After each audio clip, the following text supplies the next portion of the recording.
Bienvenue à tous et merci de nous rejoindre pour cette édition. Nous voici les titres. Mardi 5 décembre, c'est la journée mondiale des sols, une journée qui invite à la protection des sols à suivre dans cette édition. Le message du ministre de l'Agriculture et un reportage sur l'importance des sols et les risques liés à leur dégradation au Bénin. Conférence de presse du procureur de la République près du tribunal de première instance de Cotonou ce lundi. Gilbert Togbonon s'est prononcé sur les dossiers CNSS, BIBE, ONASA et CAIA, des dossiers qui font l'actualité depuis plusieurs semaines. Et puis l'Union des professionnels des médias du Bénin, UPMB, a formé des journalistes sur la spécialisation. C'est à travers un atelier qui a pris fin ce vendredi 1er décembre à Boycon. Voilà pour le sommet.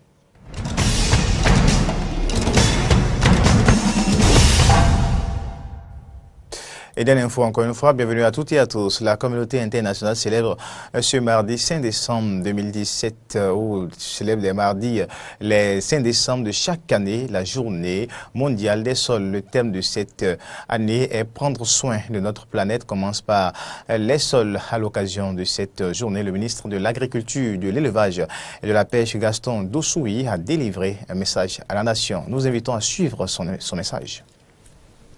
Il s'agit de nous rappeler de l'importance vitale des sols afin que nous prenions jour après jour toutes les dispositions pour les utiliser durablement et les léguer en bonne santé aux générations futures.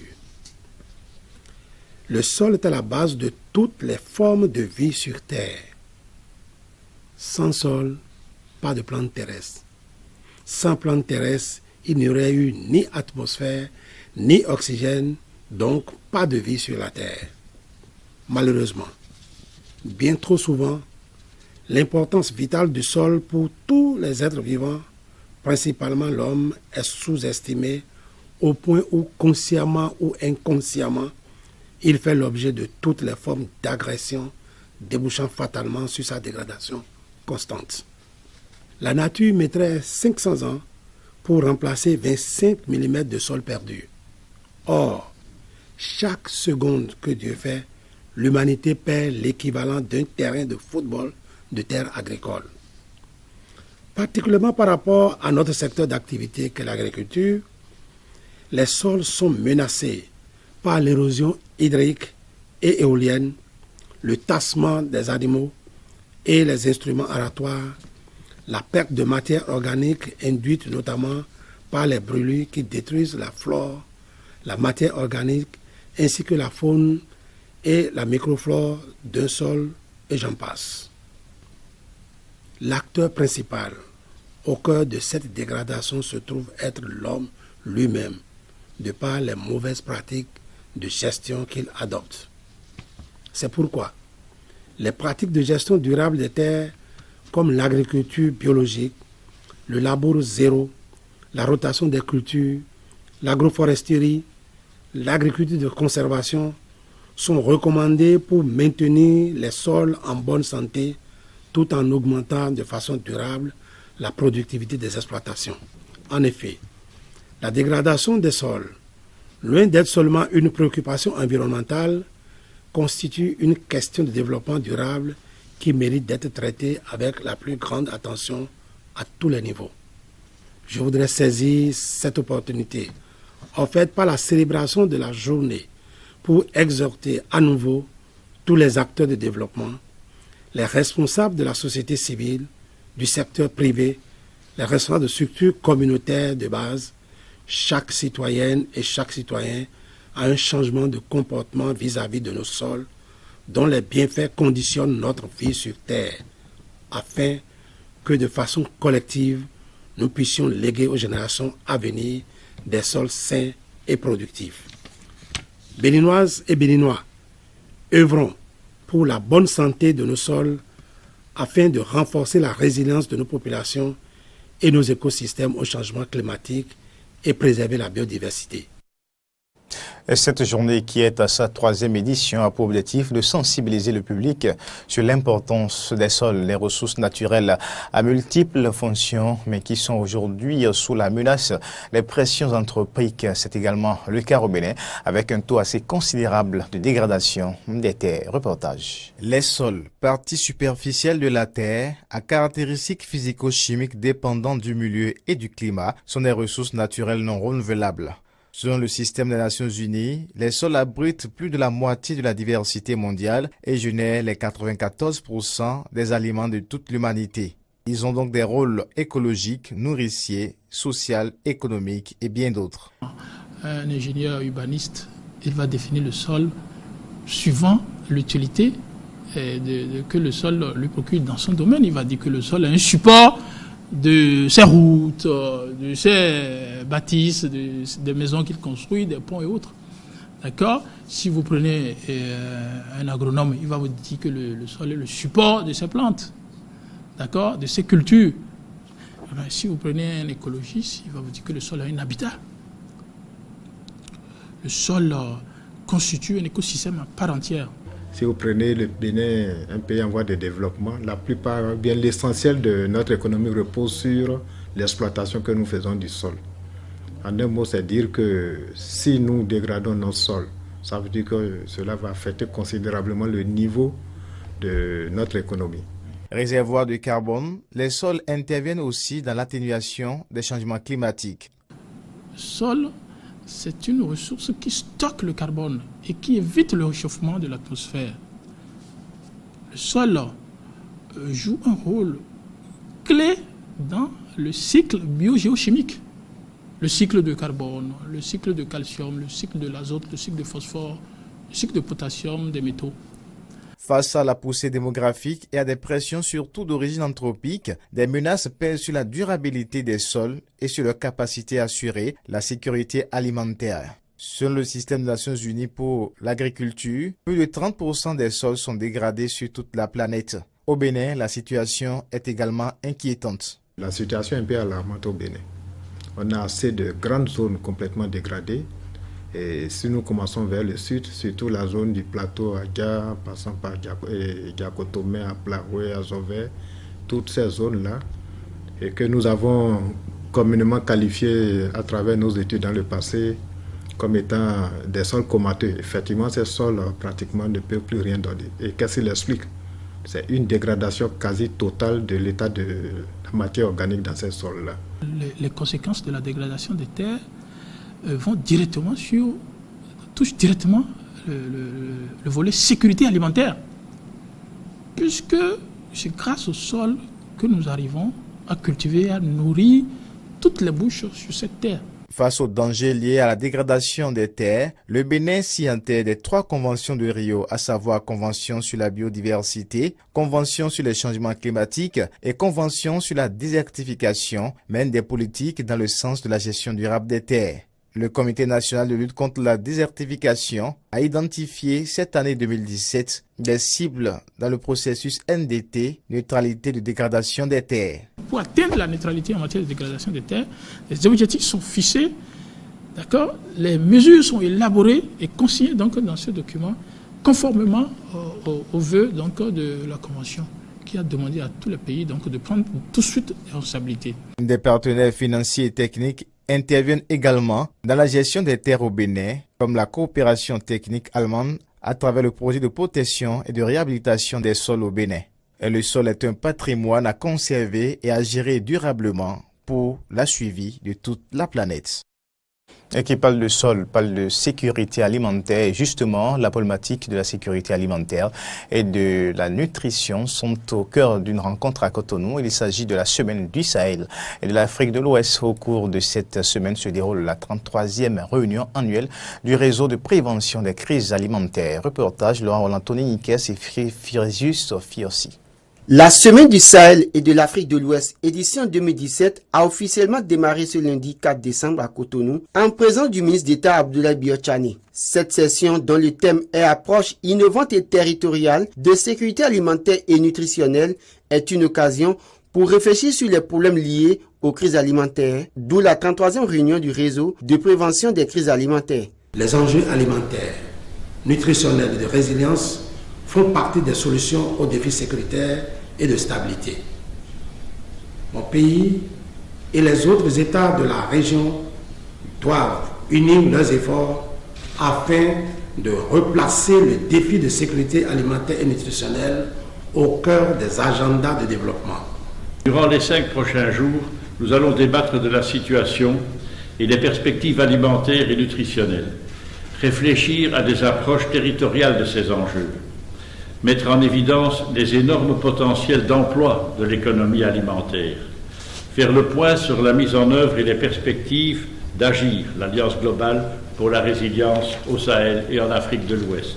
Cette semaine du Sahel et de l'Afrique de l'Ouest sera également marquée par la réunion du comité des partenaires du SILS. Pour le représentant du SILS, cette 33e réunion annuelle du RPCA et la semaine du Sahel et de l'Afrique de l'Ouest sont d'une importance capitale pour les décideurs politiques de l'Afrique de l'Ouest. Cette session de Cotonou se tient après la concertation tenue du 27 au 29 novembre dernier à Bamako au Mali qui s'est penchée sur les résultats prévisionnels des prévisions agricoles 2017-2018 et la situation alimentaire au Sahel et en Afrique de l'Ouest. S'agissant de l'insécurité alimentaire et nutritionnelle dans la région, les analyses nationales avec le cadre harmonisé, notre outil commun, révèlent que plus de 5 millions de personnes ont besoin d'une assistance alimentaire et humanitaire immédiate.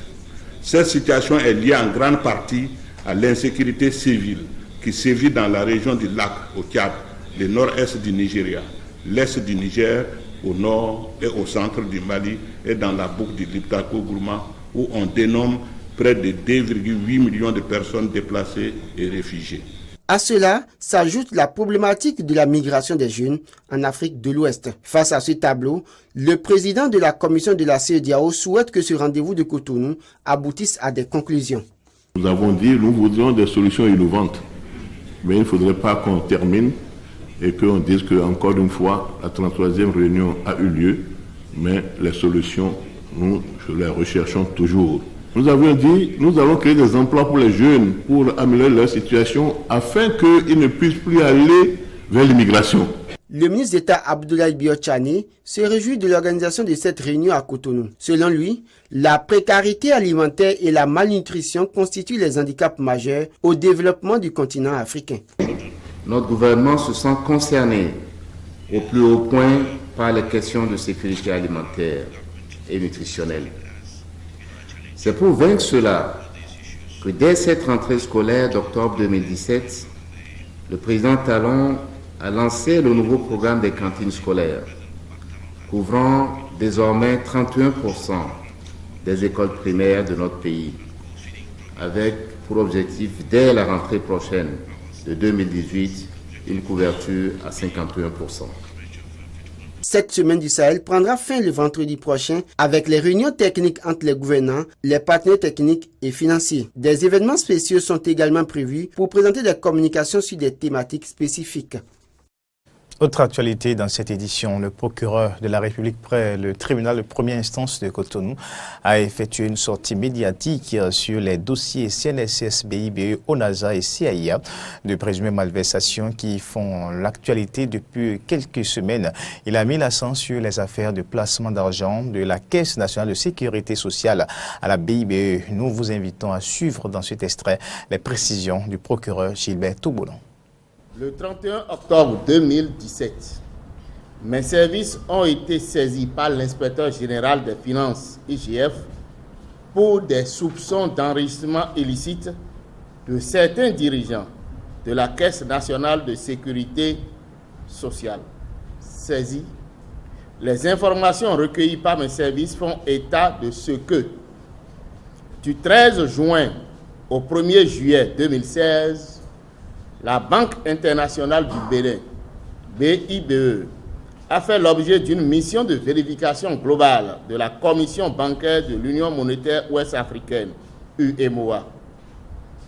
Il ressort, entre autres, des conclusions de cette mission que la BIBE possède un mécanisme d'intéressement des personnes physiques ayant pouvoir de scienture dans ses livres pour le compte des personnes morales en leur versant des commissions au prorata de la somme déposée.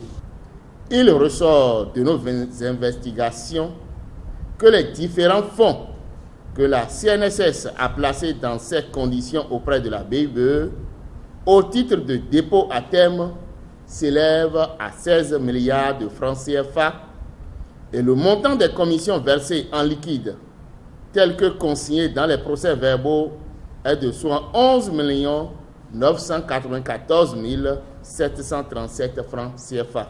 J'ai, au regard des faits exposés, ouvert une enquête qui a conduit à l'interpellation de 8 personnes. Consigné dans un procès verbal d'audition, un des mis en cause a reconnu avoir distribué des commissions aux membres du conseil d'administration de la CNSS qui ont autorisé les différentes opérations de dépôt à terme. C'est pourquoi le parquet de Cotonou a décidé de poursuivre les personnes impliquées dans ces différentes opérations pour corruption et abus de fonction. Le procureur n'a pas manqué de préciser aussi les chefs d'accusation qui pèsent sur les personnes accusées dans le dossier sur la gestion du don japonais de riz au Bénin et gestion des subventions des intrants vivriers destinés aux producteurs. Gilberto Bono, micro de Fréjus Seulan et Dédi Marouya. En sa séance du 28 juin 2017, a décidé de la saisine du parquet de Cotonou au fait d'engager des poursuites à l'encontre des personnes ayant commis des malversations dans la gestion de l'Office national pour l'appui et à la sécurité alimentaire au NASA sur la période 2012 à 2015. Saisi, j'ai fait ouvrir une enquête sur la gestion des fonds de l'opération de sécurité alimentaire mis à la disposition de l'ONASA sur la période précitée et de la commercialisation du riz dit don japonais. Les enquêtes ainsi ouvertes ont révélé des malversations financières portant sur un montant total de 2 318 476 557 francs au préjudice de l'État béninois. Les auteurs présumés de ces faits sont poursuivis pour corruption, blanchiment de capitaux et abus de fonction, faits prévus et punis par les articles 40, 41, 42, 53, 104 de la loi 2011-20 du 12 octobre 2011 portant lutte contre la corruption et autres infractions connaissent en République du Bénin.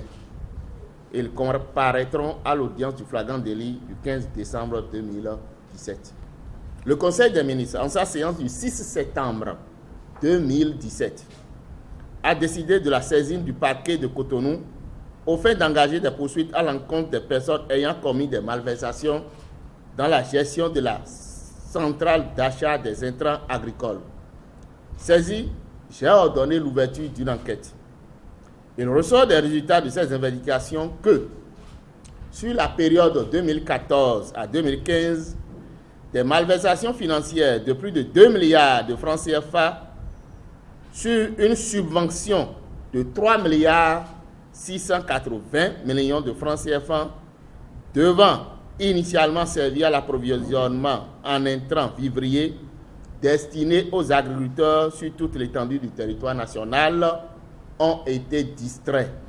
Les personnes impliquées dans ces faits ont été également poursuivies pour détournement de deniers publics, défaut d'inventaire et d'état financier annuel, abus de biens sociaux. L'Union des professionnels des médias du Bénin, UPMB, entend désormais favoriser une spécialisation des journalistes béninois. Le plan de spécialisation concordé à cet effet a été soumis au cours d'un atelier tenu les jeudis 30 novembre et vendredi 1er décembre à Boycom.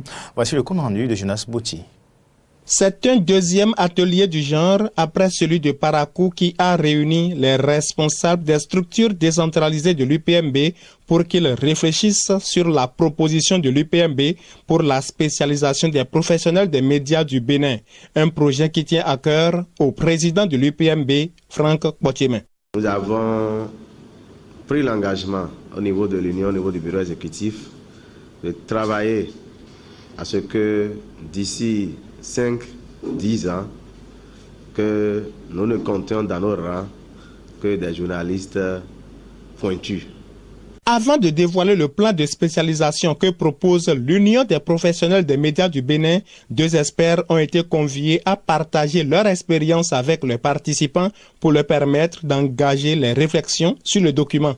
À la fin des réflexions, le comité va se charger de faire la synthèse des recommandations et cette synthèse sera présentée à notre ministre de tutelle, présentée à la HAC, présentée à nos partenaires. Et ensemble, avec le CNPA, nous allons chercher les voies et moyens pour pouvoir tenir la feuille de route. Une initiative louable selon les présidents de l'Observatoire de la déontologie et de l'éthique dans les médias ODEM et du Conseil national du patronat de la presse et de l'audiovisuel CNPA.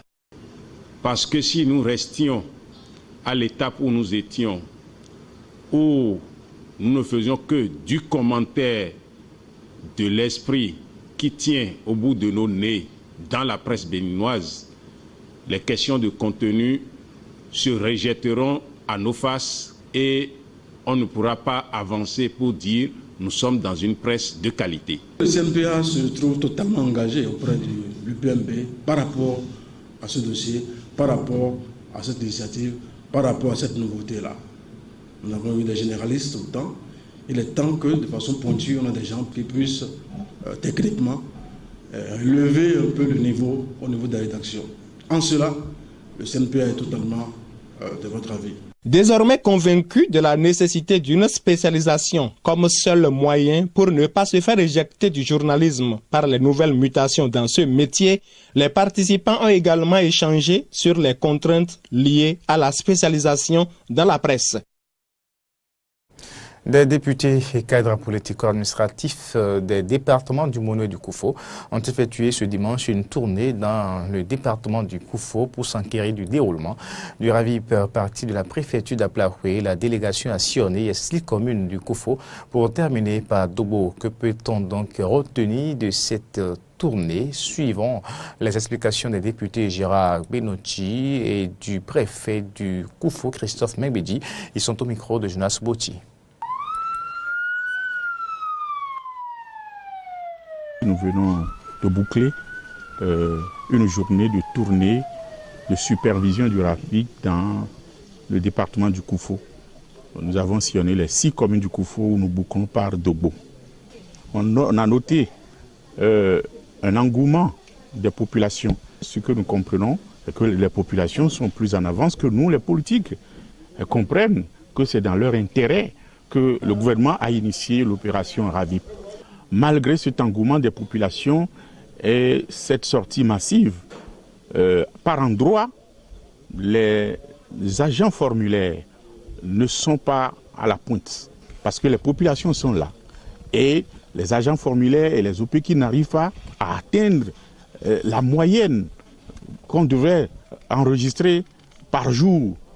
Et nous avons essayé d'échanger avec ces agents-là pour qu'ils voient l'organisation, pour prendre le maximum, aller quelquefois même au-delà de l'heure habituelle à laquelle ils ferment, si déjà ils ont toujours la possibilité de prendre les photos. Nous avons noté aussi à certains endroits que les populations ne sortent plus massivement et cela s'explique par le fait que la grande masse est déjà passée et les gens ont des difficultés par rapport aux villages qui sont éloignés au sein des zones, les villages qui sont éloignés du lieu d'enregistrement. C'est possible maintenant de faire la mobilité au sein d'une même zone et de se rapprocher comme ça des villages qui sont trop distants des premiers lieux d'enregistrement pour permettre de prendre le maximum. Partout où nous sommes passés, le constat est que les populations sortent, mais l'affluence dépasse le rythme de travail des opérationnels. Les agents travaillent très bien dans l'ensemble. Par contre, dans d'autres, au niveau de certains centres, ça ne marche pas comme on l'aurait souhaité. Et donc, les raisons sont recherchées. Au niveau du comité technique de pilotage de l'Agence nationale de traitement, on suit la performance des agents. Et des mesures sont prises pour que ceux qui ont été franchement en deçà de la limite, qui ne peuvent pas continuer, ils seront remplacés simplement pour la performance de l'opération. Soit ces agents ne sont pas bien formés, ou alors il leur manque la maîtrise pour l'instant des kits, des outils qu'ils ont à leur disposition. Il s'est posé aussi le problème de la formation ratée de certains agents formulaires et d'OP-Kits. Nous avons pris bonne note et puis des mesures appropriées seront prises au niveau donc, de la Commission nationale de supervision pour remédier à tous ces dysfonctionnements-là. Je crois que dans l'ensemble c'est bon. Et le déplacement qui est fait aujourd'hui par les députés est à saluer. Et ça relance donc les équipes, ça leur donne des ailes aux pieds. Je suis sûr que quand on va revenir dans un mois, nous n'aurons qu'à applaudir l'effort qui sera fait. Ainsi s'achève cette édition. Mesdames, Messieurs, merci de l'avoir suivi. Au revoir.